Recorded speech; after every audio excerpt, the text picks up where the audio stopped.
In today's video, I'm going to teach you how to skillfully copy and paste keyframes in your timeline to streamline your animation workflow.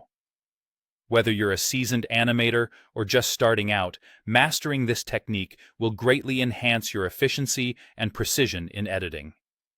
Let's dive right in. Begin by directing your attention to the timeline panel and select the layer that contains the keyframes you wish to copy.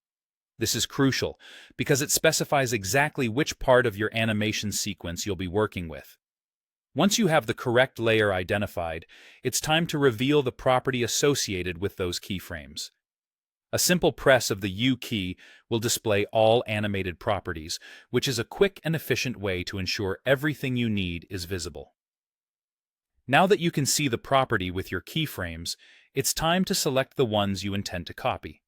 Click and drag your mouse over one or more keyframes. You'll notice these keyframes will become highlighted, confirming that they are selected and ready for your next action. Here comes a vital step: copying the keyframes. If you're using a Windows system, press Ctrl+C.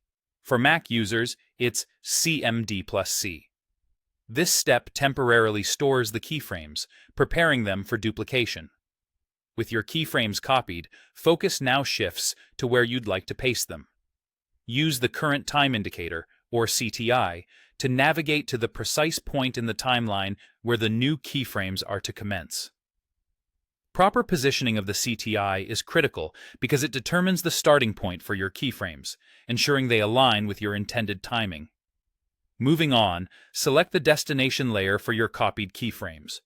Double-check that the appropriate property is active. For instance, if you're working with position keyframes, make sure the position property on this new layer is selected.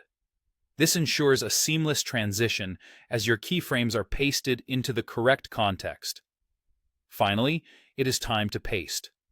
Windows users will press Ctrl+V, while those on a Mac will use CMD+V. Upon pasting, you'll observe that the keyframes now appear on your destination layer, starting exactly at the CTI time. Notably, they maintain their original relative spacing, preserving the fluidity and accuracy of your animation. And there you have it. In just a few simple steps, you've successfully duplicated keyframes, allowing for consistent and efficient animation editing. This method not only saves you time, but also enhances the level of detail and control you have over your projects. Thank you for tuning in, and happy animating.